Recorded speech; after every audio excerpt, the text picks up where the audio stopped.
Apple കഴിക്കരുത്. ഒരു ദിവസം ഒരു ചെറിയ ആത്തച്ചക്കയൊക്കെ കഴിക്കാം. അതും അധികം പഴുക്കാത്ത കസ്റ്റർഡ് ആപ്പിൾ പ്രമേഹ രോഗികൾക്ക് വളരെ നല്ലതാണ്. അതിൻ്റെ കാരണം ഞാൻ പറയാം. പിന്നെ അതുപോലെ ഇതിൻ്റെ അകത്ത് കൊളസ്ട്രോൾ ഇല്ല, ഫാറ്റ് 0 ആണ്, പ്രോട്ടീൻ ഏകദേശം ഒരു 2 ഗ്രാം ഉണ്ട്, ഫൈബർ ഉണ്ട് ഏകദേശം ഒരു 4.4 ഗ്രാമിന് അടുപ്പിച്ച് ഫൈബർ ഉണ്ട്.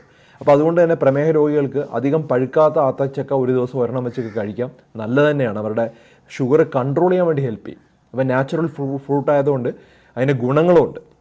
പിന്നെ ഇത് കൂടാതെ വൈറ്റമിൻ സി ഉണ്ട്, അയൺ ഉണ്ട്, കൊബാലാമിൻ. അത് വളരെ പ്രധാനപ്പെട്ട പ്രത്യേകിച്ചും പ്രമേഹ രോഗികളിൽ കാലിൽ തരിപ്പുണ്ടാകുന്നതിൻ്റെ പ്രധാന കാരണത്തിലൊന്നാണ് കൊബാലാമിൻ ഡെഫിഷ്യൻസി.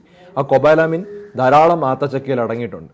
പിന്നെ അയൺ ഞാൻ പറഞ്ഞു, അയൺ ഉണ്ട്, കാൽഷ്യം അടങ്ങിയിട്ടുണ്ട്, വൈറ്റമിൻ B6 എന്നൊന്നും വളരെ പ്രധാനപ്പെട്ട ശരീരത്തിന് ആവശ്യമുള്ളവരുണ്ട്. ഏകദേശം നമുക്കൊരു ദിവസം വേണ്ട വൈറ്റമിൻ B6ൻ്റെ 25% ഒരു ആത്തച്ചക്കയിലുണ്ട്.